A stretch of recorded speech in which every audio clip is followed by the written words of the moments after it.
Hey, welcome to another episode of the Gray Area Podcast. My name is TJ. Here with me is my co-host, Mchezo Bwana. How you doing today, man? I'm doing good, man. How are you doing? I'm all right, man. I'm all right. So the topic today, Mchezo brought up, he wants to talk about how the environment of any particular person contributes or takes away from their ability to have success. So, I'm going to let you go ahead and, kind of tell me why you want to talk about this topic. And All right, I'll start the stopwatch right now. Put it on 15 minutes. The reason I was thinking about this is because I had a friend that passed away. But this guy, he had a lot of potential, but he never really lived up to his potential for a number of reasons. One of those reasons that I thought of was his environment. First he was in a good environment, but then something happened where his father wasn't in his life anymore. He got around people in the neighborhood that, from what I saw later on in his life, it seems like they were just using him, distracting him from his goals. He had he was with a girl that just didn't bring out the best in him or motivate him. She was kind of bringing him down. He had people that brought drama and drugs into his life, and pretty much they were just like energy vampires until the point where it seemed like he just made bad decisions and he OD'd. So it just got me to thinking about how your environment plays a key factor in your success. Now, there's always going to be outliers and special circumstances because it's really going to be up to the individual at the end of the day. But your right, environment, ultimately, it is up to the individual. yeah, but your environment plays a big factor because even though we can say it's up to the individual, at the end of the day, I would say less people are successful in doing what they want to do in life than, or I say more people are not doing what they want to do and not as successful as they would like to be as there are people that are successful and happy with what they're doing. That's why you see a lot of Mm-hmm. vicarious living through celebrities. So when I think about the inner city, I think about this as another example of environment. In the inner city, you have a lot of people. You have drugs, you have violence, you have people that will shoot you. I had a friend that got shot. He was talking to some girls, and then this guy was jealous of him. And my friend, he's short, and this guy's like a foot taller than him, damn near. And instead of fighting him Mm-hmm. or just leaving him alone, the hater in him led him to shoot my friend. Now, my friend did survive, but this is the kind of things you have to go through. You don't really have to go through this stuff in the suburbs. Not to say it's perfect, but it's just a higher probability of you running into somebody that doesn't want to see you succeed, doesn't want to help you succeed, and will potentially do you harm and try to sabotage you. Sure, sure, yeah, and in the suburbs, honestly, you still get haters. You still get people that kind of undermine you or tell you you can't do something. You can even have family members that do that, right? Really, what it's about is it's about economics and it's also about just good people surrounding you, right? Positivity really, I firmly believe that positivity begets positivity, and even though it doesn't do everything for you, there's like an old Buddha saying is, what you think, you say, what you say, you do, right? So if you start off with your thoughts and keep positive, things should be positive. But it's really hard. Negativity is actually strong.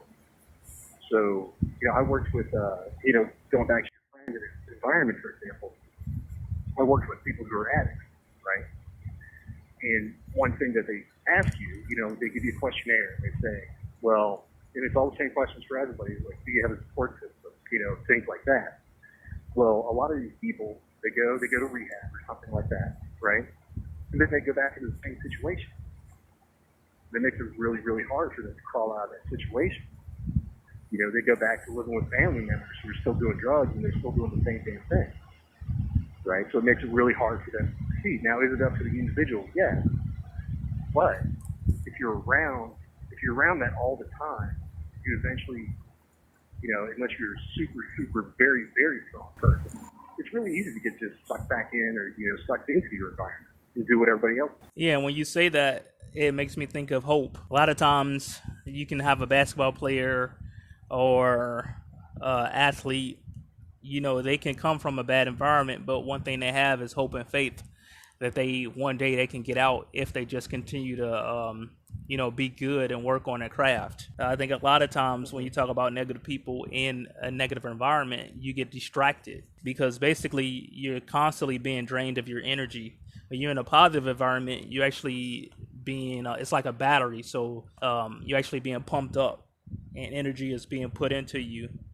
Because basically, Sure. positive energy is basically potentially movement, and then negative Hmm. energy is potentially stagnation.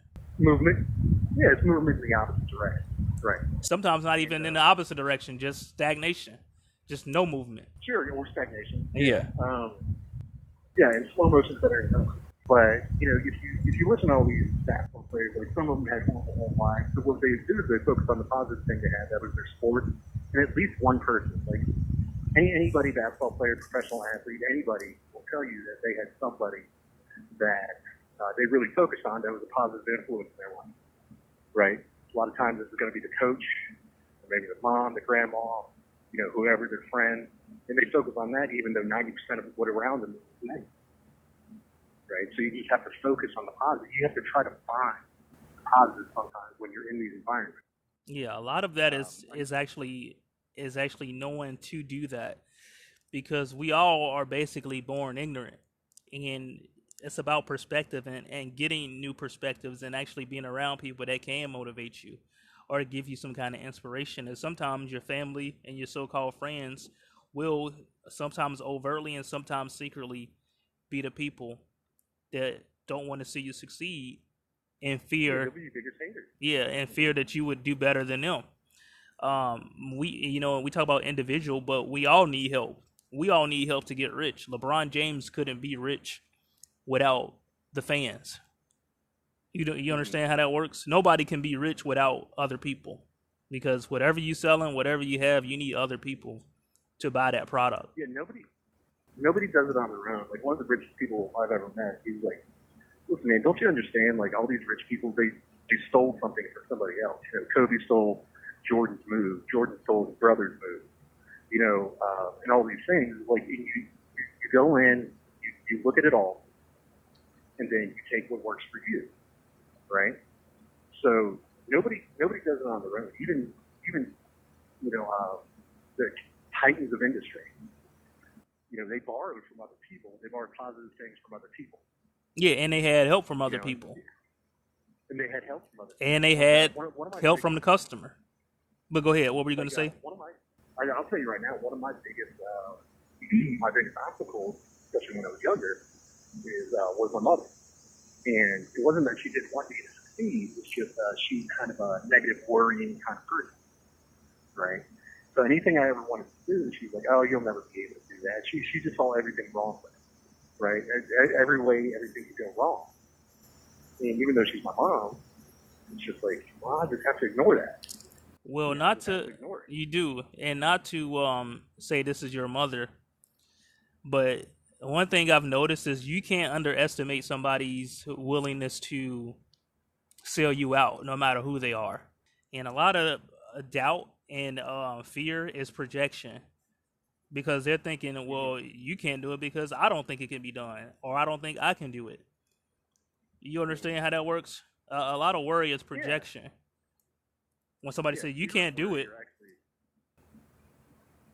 Fear and worry are actually the two most detrimental mindsets you can have because they're negatives, right? Now, negativity, I think we talked about this before. Negativity is kind of the default, right? And fear is kind of like default, and that just comes back from, if we feared something, it's better to fear something than to give it a shot because we might die, right? Like animals and, whatever, certain types of fruit, whatever, you're trying to live.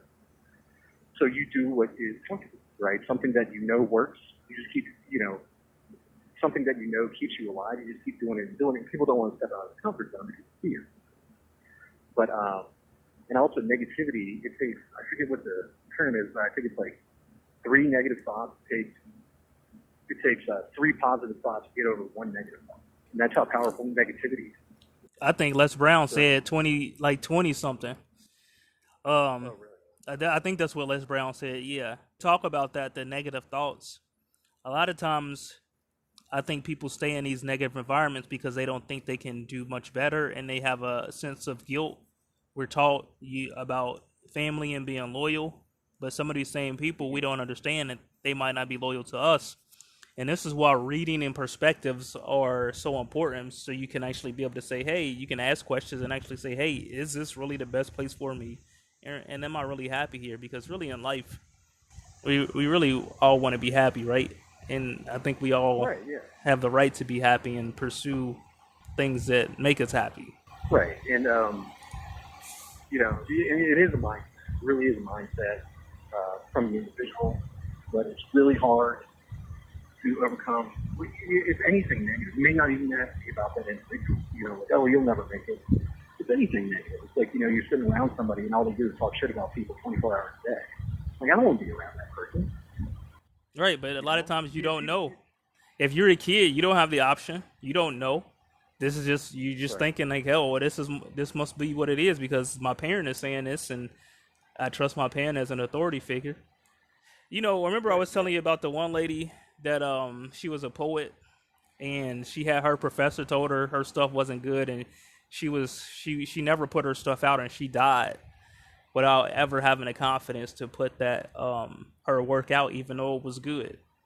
You know, okay. so we So we we put out posthumously or what? well, no, she never did put it out. She gave it to me. She let me read some, and I was thinking about putting it out. I would. Like she doesn't have to hear the criticism if there is criticism. I'll Well, put it out there. I let other people. But when she was alive, I was like, hey, let me have other people read your stuff and get their opinions. And I told her that other people had said her stuff was good, but that Right. negativity, like you were saying, that one negative person, that authority figure, put that negative thought in her mind, and she was never able to get over it. Or never did have that reinforcement, a positive Well, reinforcement. a lot of people don't. So I've always kind of struggled with this. If someone's like really, really screwing up on stuff, there's a difference between criticism and just being negative. Your phone just went out, man. You got to do something with this Oh, that connection, man. What did you the say? connection's fine. All right. So anyway, what was I saying? You're Oh saying yeah, there's a difference between criticism. Constructive criticism is different, right? Also, you shouldn't just go up to someone and be like, "Yeah, man, that's great. Yeah, it's awesome," because you're giving them. If it's horrible, you tell someone it's like, "Hey, man, maybe do this, maybe do this." Give them ideas how to fix it, rather than um, rather than just dog them. You know, and maybe that's what happens to that lady. maybe, or maybe Um, he just didn't like her. or maybe he was a jerk. Yeah, maybe he Yeah. just didn't like her and was being a jerk. Maybe he had his own issues. That's why you have to be careful. That's why you have to understand that people are human, and people have their own motivations. And some people are not happy with their own lives, and they don't mind bringing other people down with them for whatever reason. Because even if he Misery didn't, loves company, man. right, it is messed up that happened to her. And like I said with my other friend, and it was just like, man, just because what I noticed is like with my friend, like once he once well, even before he passed away, I started noticing some of the people he was hanging around with, and just seeming like it just seemed like they were using him. And then Mm-hmm. he got with a girl that we went to school with that we would never have even talked to. So I was kind of Okay. that was kind of, and then this one girl he was messing with, she was kind of like seemed like she was using him and stuff like that. So it's just like Right. you know, a lot of people are energy vampires, and they just use you up, and then if they can get into a better position, they'll once they done with you, they'll try to shit on you, and or not every case, but in the case of my friend, that's what it. Nobody tried to shit on him, but it would just seem like too many people were. He didn't realize that the people around him were actually holding him down, and not actually Right. pushing him to be better Right. because they And couldn't get same to things that that'll level. happen, They especially didn't have that talent especially or that work ethic. especially especially with addiction involved. That happens all the time. Happens all the time. Um, but so I would say it might come with solution to this because I've got to conform my life. And negativity, man, negativity is addictive. But positivity is too. Positivity you have to work on. Negativity, you can just sit there. It's really easy to be negative, right? So it has to start with the individual. You have to start building up, positive image of yourself. Now, it's never going to be 100% positive. You have to understand that. It's going to be negative sometimes. But as long as it's mostly positive, you're probably going to get the results that you want. And then you'll notice other people that are negative. You can decide. Like some people you can't tell you like to like family, but you can love them from afar. When you talk to them, they're going to be negative. You just be ready for them. You don't try to change their mind, stuff like that. But have you ever talked to someone when you're in a really positive mood, they're being negative shit? It's just exhausting. Yeah, that's what I'm saying. They're energy vampires. They take your energy and they feed off of that. Yeah, it's okay to be down every once in a while, but that's why they tell people not to be too hard on themselves. Because if you're too hard on yourself, you're your own energy vampire. Right. Then you get into a negative mindset, and you start, it's momentum with both of them, with positivity and negativity. You get too many negative thoughts in a row, it snowballs. Positive thoughts in a row, that snowballs too. Well, the stopwatch just went off, so we're gonna have to end it on that note.